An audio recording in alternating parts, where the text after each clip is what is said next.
a hold of that?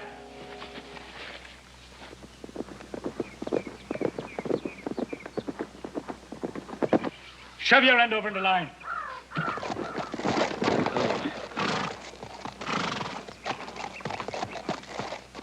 Well, there's some more of them. That makes the 5th bunch altogether. Yeah. Let's go talk to him.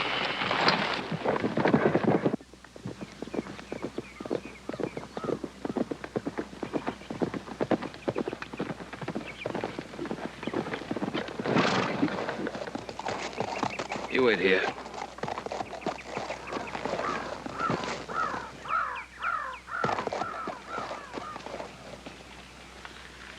Howdy. My name's Ben Cartwright. The young man behind me is my son, Joseph. I'm Mike Sullivan. The boy behind me is my nephew, Bobby Jacks. The kid is Eddie Wheeler. He told me you were coming. Oh, yes. Then you know all about me and why I'm here. The kid says you're going to claim that I'm building on your property. Well, I suppose you have a deed for this land? All signed, legal and proper, by the man who sold it to us, John Polk. Mr. Sullivan, I don't like to tell you this, but the man who signed that deed had no right to sell you the land. It wasn't his to sell. You've been swindled. Mr. Polk told us that you'd be coming around claiming something like that. Oh? If it's his word against yours, we're obliged to take his. Then I'm afraid we're in for a little trouble. Will you try putting us off this land and you'll find out what trouble is? Put that rifle down, there'll be no shooting. What about him? Joseph! Now, Mr. Sullivan, I was hoping you'd be a reasonable man. I brought these people a long, hard ways to get here. We fought hunger and thirst, disease and Indians and thieves. We did it all to get a little land that we could settle on. I am a reasonable man, Mr. Cartwright. But I'm not a weak one. I'm not a coward. I'll fight for what belongs to me. If need be, I'll kill for it. So will I, Mr. Sullivan. So will I.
Deceiving me? Oh, your eyes are all right, Pa. I see it, too. I'm Amanda Gates, and this is Victoria, my sister. I do. We're unmarried ladies. When we bought this place, the man told us that ranchers would want to water their stock here. Now, it's perfectly all right, for a small fee, of course. Well, there must be some mistake. Why do you say that? Well, ma'am, this land and the water, they belong to the Ponderosa, and we haven't sold any of it. Well, excuse me, my name is Ben Cartwright. This is my son, Joseph. We know you, Ben Cartwright, you black-hearted scoundrel. Well, ma'am, there's no need for rifles. Our people are settling this valley to the mountains on land legally bought and paid for. bandit named Cartwright's gonna run us off. Huh? Why don't you just be a cowardly bandit named Cartwright and let's get out of here before that thing goes off? No, Why don't you come with me?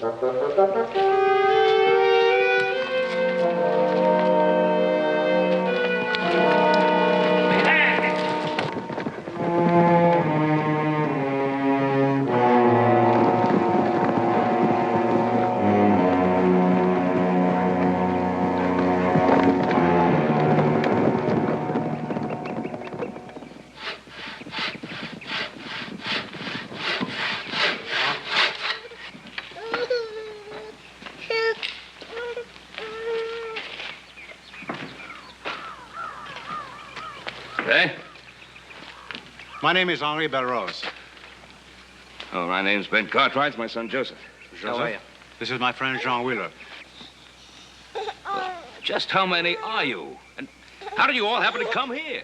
We came here on a wagon train. My wife and I, we came to this country to build a home. Mr. Belrose, this happens to be my land. It is my land, Mr. Cartwright. Do you wish to see the deed? Yes, I would very much like to see the deed. Lisette, please bring our deed and come out and meet Mr. Cartwright.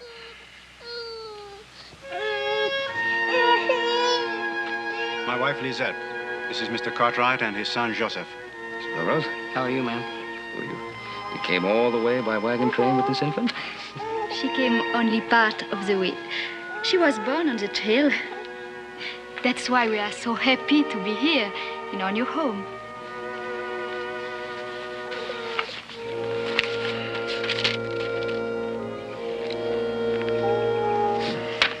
Even got a seal.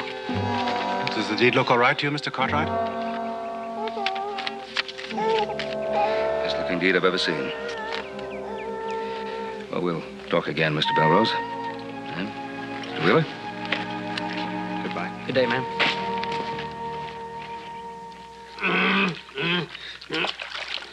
Hopsing, get me a decent piece of soap. I can't wash myself with this sliver. Hopsing, this water's getting cold. You want me to catch me death? Hopsing? Hopsing, put a little more wood on that fire.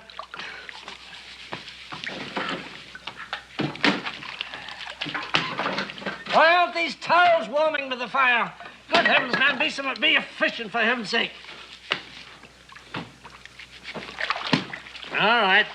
Now the hot water to rinse me. On the double, boy. Now, hold on. That's not too hot, is it? No, sir, Colonel Bragg. Not hot. Not hot at all.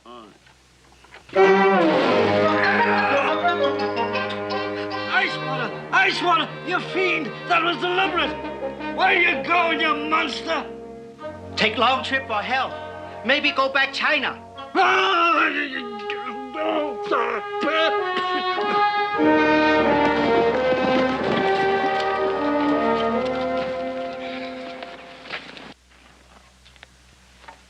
Tired, Kip? Well, I wouldn't exactly like to wrestle a bear about now.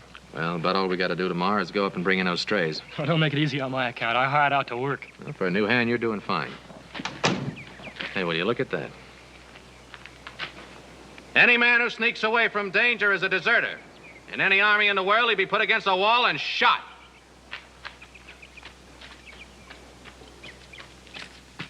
I no deserter, Mr. Adam. I take long vacation. Colonel Bragg, all time yell. Head go boom, boom, boom. Very bad. Pa served with the colonel. Old Fussed and Fuddled, as men called him. Pa even saved the colonel's life one night when he wandered into the enemy lines. I know. He tell me same story 50 times. Well, that makes it a privilege to have him as a guest in our house.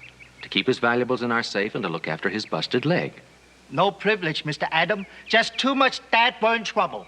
Now, look, Hopsing, it's not just a privilege. You see, the horse the colonel fell from when he busted his leg was one that Pa sold him. Now, that makes it an obligation. Hopsing obligation? Well, you're one of the family, aren't you? Just like me, Hoss, and little Joe? You're too smart for me, Mr. Adam. You say I one of the family, I cannot go. I stay.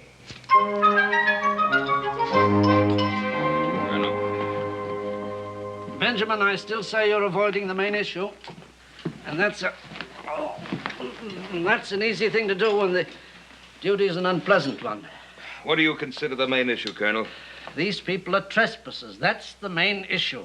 No matter what they say, no matter what rights they claim, they're trespassers. And you've got to treat them as such. Well, how do you go about doing that? Remember your military training. Assemble your facts, make your decision, and then proceed with vigor. You order these people off your land, Benjamin. If they refuse, call out your hands, mount, ride, and drive them off. Well, these people don't think they're trespassers. They think they own the land. And with every reason. They paid for it with every penny they had. They're trespassers. They're stealing your land. Thieves. No, Colonel. The man who sold them land that wasn't his to sell, he's the thief. These people are victims. Victims. I tell you, they're thieves. I kind of go along with Paul. What about you, Adam? Victims. Yeah, these people aren't thieves, Colonel. They just trusted the wrong man, that's all. You're being sentimental, soft, weak. You can't take the troubles of every man alive onto yourself. These are tough-fibered people. They fought to get this far, and they'll fight to stay. Then fight. Some of them would be killed. You've got a right to protect your land. If they force you to it, your hands are clean. Some of us would be killed. What comfort clean hands then? There's risk from the day a man's born. True. But I'm not going to add to that risk. I'm not going to turn this into a range war. We'll proceed legally. I'll see my lawyer. Meanwhile, if we can find their money and give it back to them, the settlers might be more inclined to listen to reason. Adam, tomorrow morning, why don't you ride into Virginia City? Let the sheriff know what's been happening. Well, I was going with Kip up to the North Range to look for strays. But I guess he can go alone. Oh, he should be able to. He's a good man. Joe, the last we heard of this man Polk, he was in Carson City. Maybe you can cut his trail there and follow it.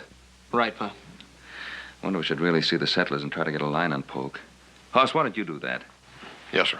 Start on your land first. Well, my land? Yeah, horse heaven. Why, them dirty, no good for nothing. You ought to see your guests first before you use such language. And I wouldn't give me your right name. They'll shoot anybody named Cartwright just like that.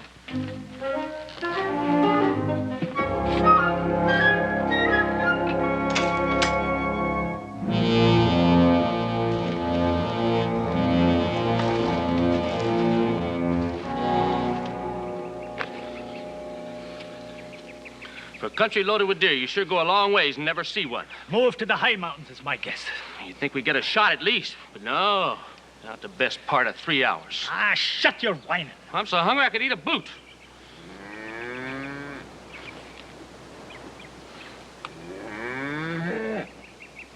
What are you doing? That's a steer. Well, that's food. Must be a Ponderosa stray. Well, it's liable to be the only food we'll get for a couple of days.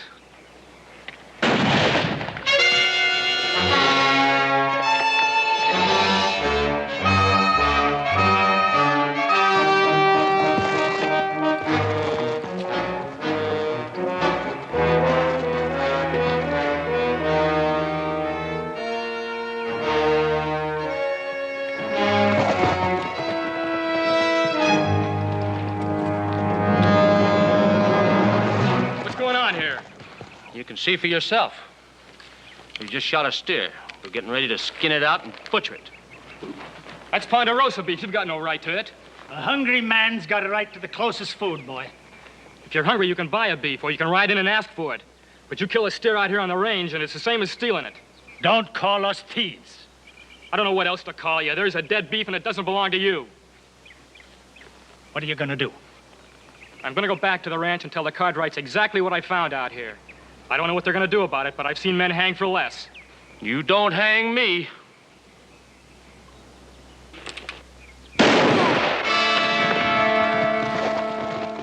Oh, you blasted fool!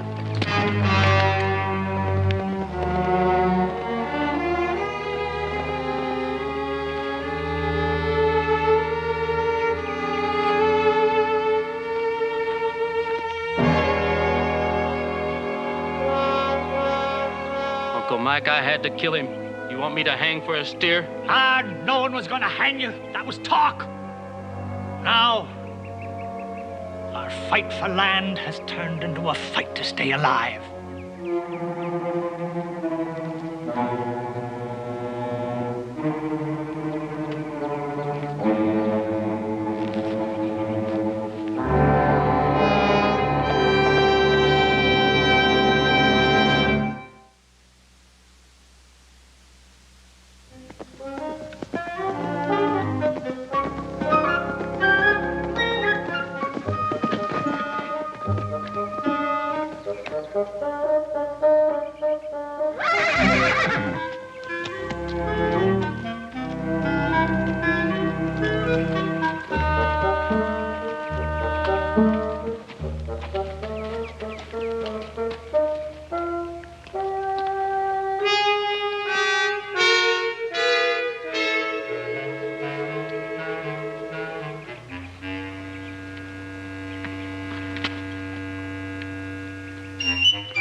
Howdy, ladies.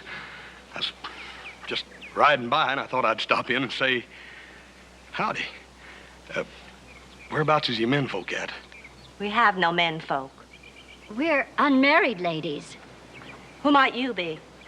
Oh, my name is Hoss Jones. Yeah, that's my name, Hoss Jones.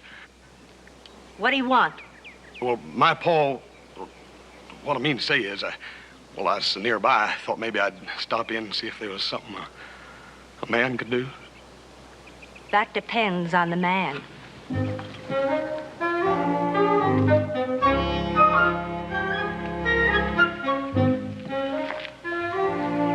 You know a Ben Cartwright? Oh, yes'm, it seems to me like I have heard that name. Worst black-hearted scoundrel alive. Yes'm. I'm afraid right now I got to agree with you, ma'am. Just a little bit. We were warned about him by Mr. Polk. Who's he? Why, the nice gentleman that sold us this place. Such a fine man. Except for that one thing. Yes. Do you smoke, young man? Oh, no, ma'am. Chew a little bit every once in a while. Ugh! Such a nice man. How could he smoke those big, nasty things, all twisty? Yeah, it's disgusting, ain't it, ma'am? A woman can always tell a gentleman. Doesn't your wife say that, Mr. Jones? Oh. No wife, ma'am. Then you can help us with those big logs. It's so nice to have a man around. Especially a single man.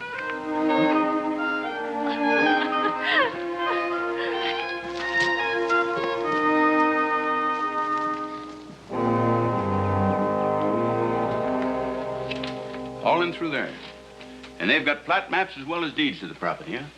Well, the plats aren't very accurate, but they're close enough. This fellow Polk, he must have known the Tucker Creek side of the Ponderosa pretty well.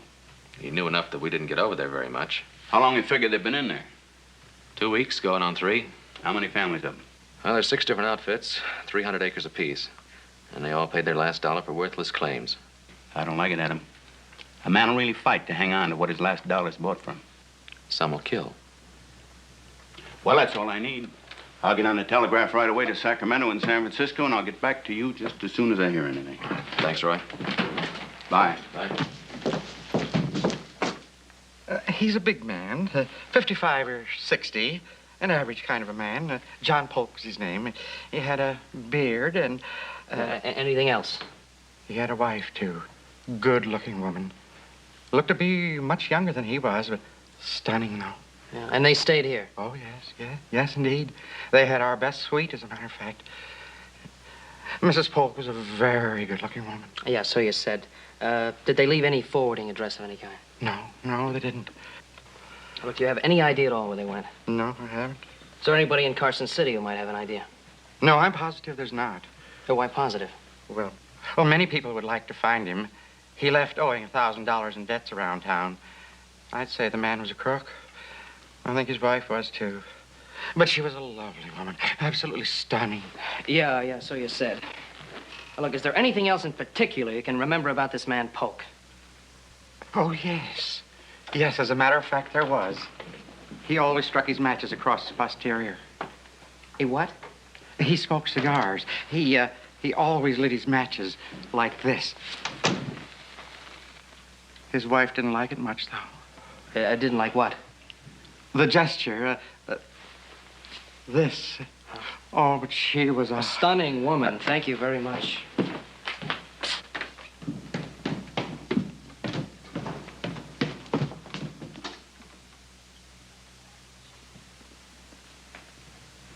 Benjamin? Colonel, I thought you were napping. Are you going into Virginia City today? Well, yes, Colonel, I am. I'm going to see our lawyer. Anything you wanted? Well, I thought you might ask the doctor to come out. I'd like to get this splint off this leg. I've been a prisoner long enough. Well, really, Colonel, our guests don't usually refer to themselves as prisoners. Well, I didn't mean it that way, Benjamin. Of course you did. It's just that I ought to be on my way. Well, I know it's hard for an active man to be tied down, but I can promise you Doc Martin won't let you get out of that splint for a while yet, so you best grit your teeth and enjoy your rest. You didn't think I'd become a fixture in your home after you saved my life 10 years ago, did you? I'm sure someone else would have come along to save your life, Colonel. I'm still beholden to you. I sold you the horse that threw you when you broke your leg, so I suppose I'm beholden to you. Nonsense. I fell off that horse. Well, go along, Benjamin. I'll be all right. Of course you will be. Mr. Ben, where you go? I'm going to Virginia City. Do you need something? I afraid for boy Kip Taylor. His horse come back without him. Well, I'll go by the North Range and check. I'll take his horse with me.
Who is he? One of my hands. What do you know about this boy? Nothing, Mr. Cartwright. Like you, I just seen it. You see what happened? Somebody was butchering a steer, looks like. Yeah. Ponderosa steer. It looks to me like Kip Taylor caught him at it. And he just killed him and left him here. And why were you following me, boy? My folks thought it'd be best to know what you was up to. They was afraid what you might do if you got men together. I was going to let them know. Well, you can let them know something for me now.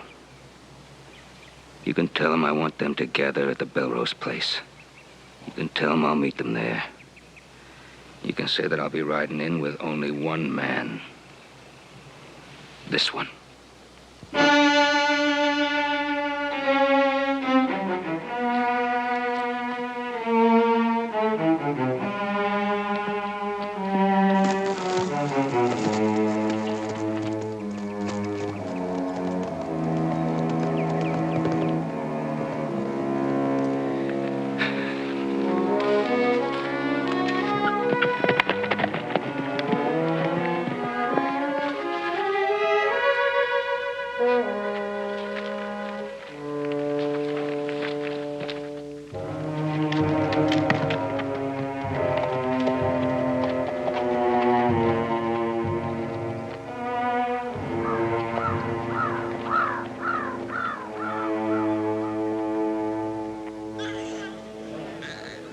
Here he comes.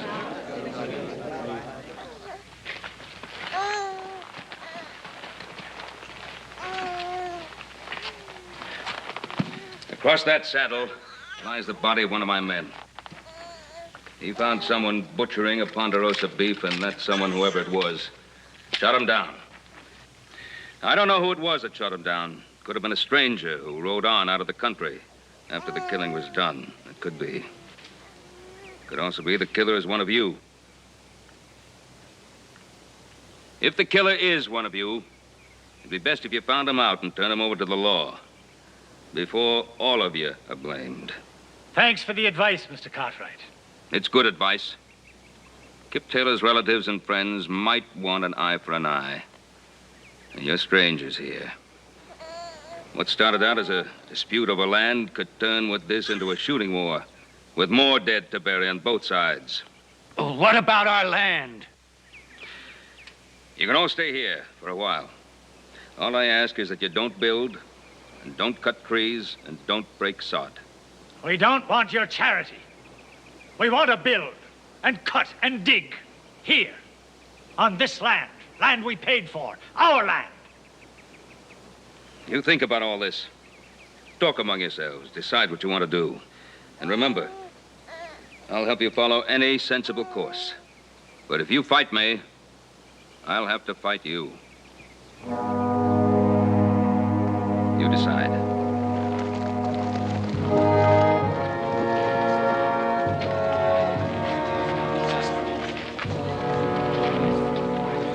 There's nothing to decide. We've got to fight him now. But why? Why must we fight? To survive. It doesn't matter now who killed that man. It doesn't matter now who has the best claim to this land. All that matters now is root hog or die. We came a long way, Henri and I, to get away from violence. We don't want killing. We'll move on. Move on to where? You got no money to buy more land here. You can't go on to free land. Your animals and your gear are beat out. The season's gone. The passes are full of snow. It's this place or nothing. But there is a right and a wrong to choose between. Not for you, Belrose, and not for you, Wheeler, and not for any of us. Men with several choices can fret between what's right and what's wrong. But when there's only one thing you can do to stay alive, you gotta call that one thing right and go ahead with it.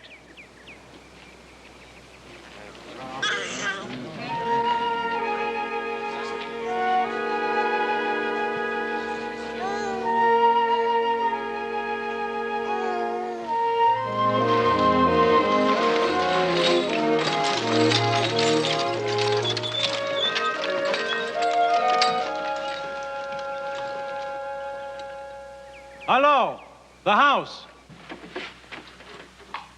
Is anyone home?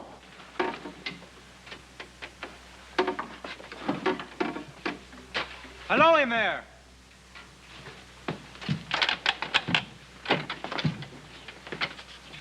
Hello, the house.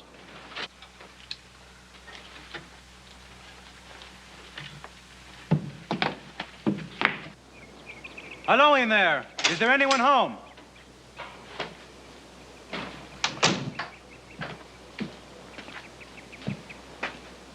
Who are you? What do you want? My name is Belrose. I must talk to Mr. Cartwright. He isn't here. Come back some other time. But it's quite important. I would like to wait. You come back. The settlers are in an ugly mood. They are ready to fight. I think Mr. Cartwright should know. I told you to come back. Now you're going to have to do what I tell you. I know you. Yes, of course, I know you. The beard is gone. But you are the man that...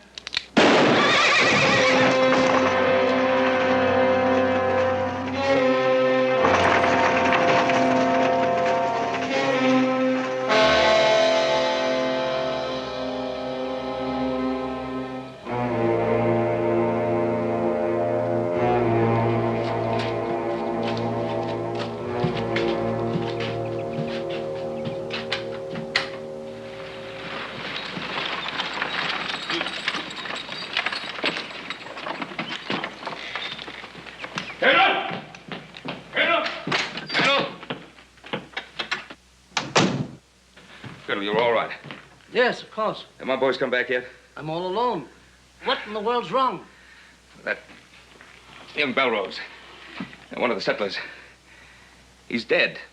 I just found his body in a wagon about a quarter of a mile from here. And I've just taken Kip Taylor's body to his parents in Virginia City. Taylor dead? Murdered. My boys aren't back yet, huh? No. There's been no one here. Even Hop Singer's off somewhere. I've been alone all morning. Why are you staring at me like that? Huh? Oh, I wasn't staring. It was... Belrose has a wife and a baby. I'm gonna have to take his body back to his widow. Look, when my sons get back here, tell them that I want them to stay here. Shouldn't they be with you? No. If they were with me, someone might think that I was out for more killing. And I'm not.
I bring you tragic news, Mrs. Belrose. Your husband lies dead in that wagon. I know. Eddie came to tell me. I found him in the wagon about a quarter of a mile from my house. I don't know how he got killed, and I don't know who killed him. He was going to your place. He didn't want killing. He hoped you would know how to stop it. He was going to my house? And now he lies dead. Mrs. Belrose, I'll be back and we'll talk again of this. But for the moment, please accept my deepest sympathies for yourself and the child. Thank you, Mr. Cartwright.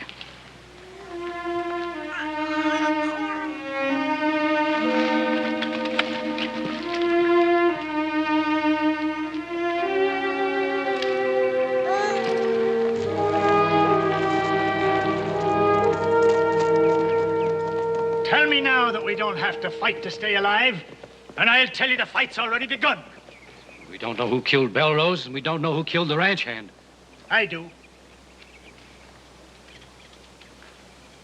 My nephew, Jax, here, killed Cartwright's ranch hand. Jax killed him? Why didn't you speak up? Why didn't you turn him in? He's my sister's boy, and I'm sworn to keep him safe. Besides, he didn't kill him out of meanness. He was scared into it. You know how he is. I know it. Killed that Indian crossing the plains, being scared. That darn near got us all killed. I didn't turn him over to the Indians then, and I'm not turning him over now. Same as then, this is a finished fight, and we need everybody. We've got to let them know we don't scare easy. Then they'll leave us alone. Then they'll leave us have our land. The fight goes to him who hits first and hardest.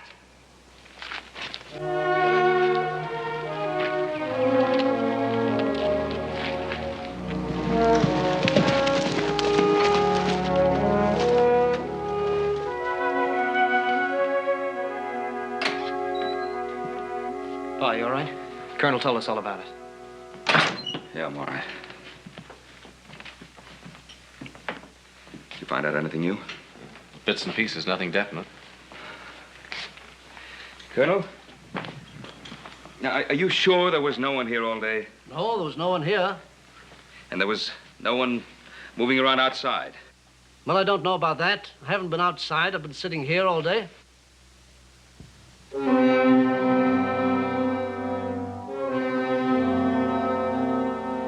Then you didn't go outside yourself I just told you I didn't. Colonel, there's mud on your sock. Well, I may have gone outside for a moment for a breath of air. I can't be expected to.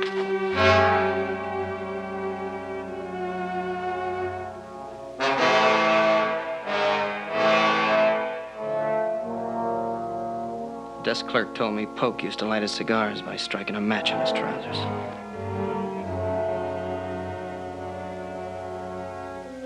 Those spinster ladies, they told me about his cigars, too. Black and twisted. Then you weren't alone today, were you? Comrade in arms, old friend, guest in my house. And now you know how low a man can sink. Belrose came here to see me and recognized you as Polk, the man who sold him our land. Isn't that right, Colonel? That's right. And you killed him. And I killed him.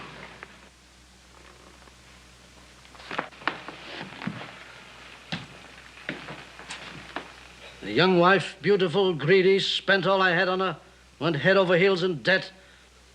An old man making a fool of himself over a young woman. It isn't a new story, is it? No, it isn't a new story.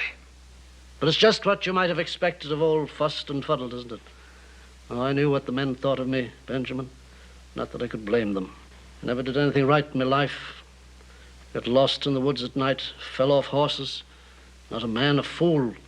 Not a soldier, a clown. Now she's gone too. When she found out that I'd broken this leg, she thought I'd botched the whole deal on her. Ran off with another man. I thought I could get away with swindling these settlers. I'd take the money and you'd send them packing, and that's all there would be to it. I didn't think there would be any killing. Where's the money, Colonel? In the small satchel in your study. Every dollar of it. Boys, hitch up a wagon. The Colonel and I are going to return that money. And saddle up your horses. You ride along with us. I wouldn't want anyone getting the idea of hanging the Colonel without a trial.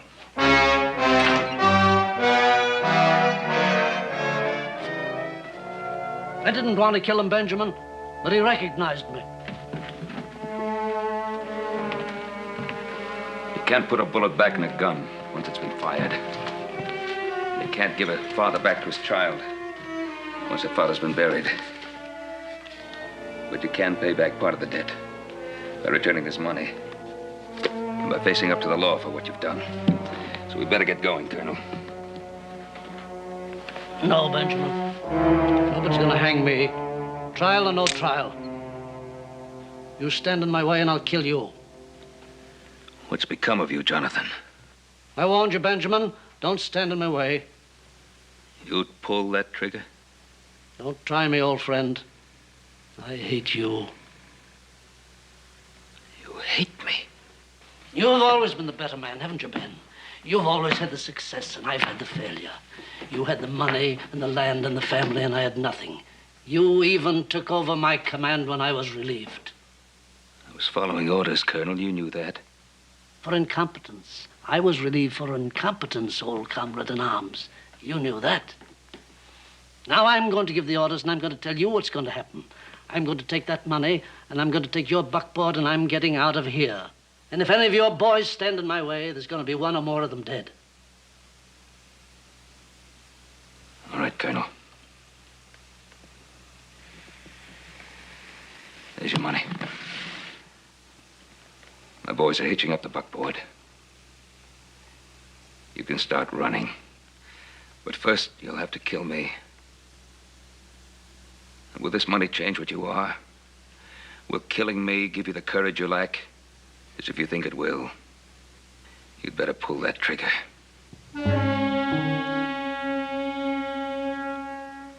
It isn't me you've hated all this time, is it, Colonel? It's you, yourself. No matter how fast you run or where you hide, sooner or later, you're going to have to face the truth and live with yourself.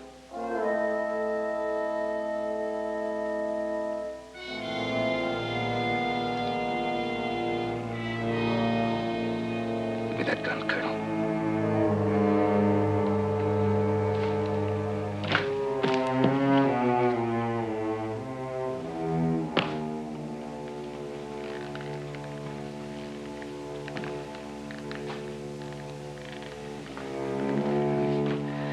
Better do what we have to do.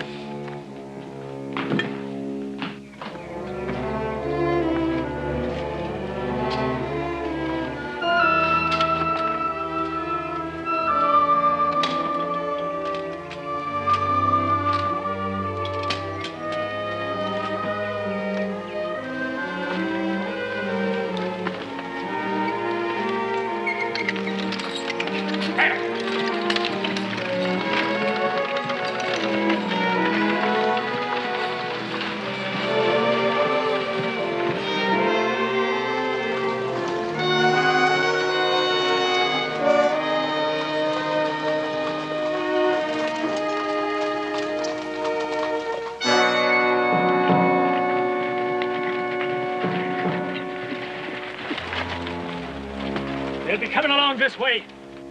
Now, they're a weaker party than we are, and we got surprise on our side. I'll have no part of a massacre, Sullivan. Will you fight? They give us no choice, but I gotta see it's fight or die before I shoot. You'll see. Now take the horses around back and take cover. I'll do the talking.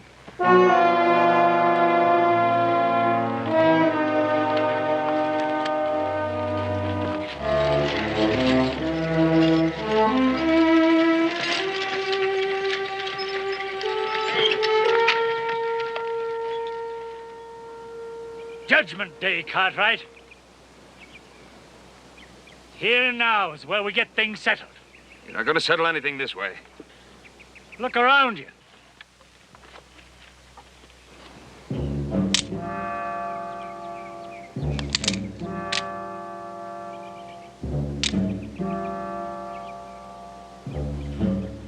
There's no need for this. No need for any ambush. That'll depend upon you. We want clear title to our land. The land is not yours. You're getting your money back. The money'll do us no good. We haven't got time to wait for it. You don't have to wait for your money. I'm the man that called himself John Polk. Colonel, sit down. The money's here. You fool, do you want and I killed Belrose. I'll stand trial for it. Give us the man who killed Kip Taylor and the fight is ended. Fight is done. Jack's there is the man who killed Kip Taylor.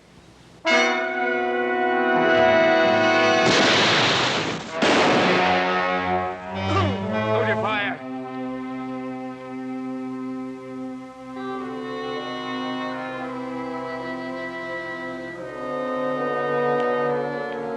Benjamin, I couldn't put the bullet back, but I stopped one.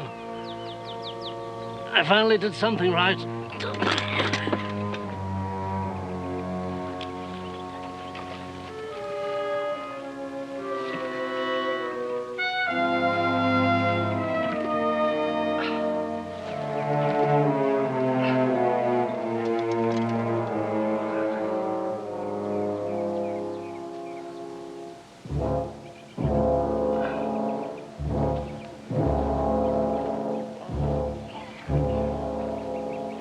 Are we done with killing? Yes, we are. We'd be obliged to have our money back. But we'd rather you kept the money and let us keep the land. Sullivan, I can't do that. We've got this land staked out for other purposes. Would you be willing to take some land on the other side of the Ponderosa? We would, if we could pay the price. Well, I figure you could have killed my 3 sons and me. I guess you paid the price. You might have proud to have his neighbors.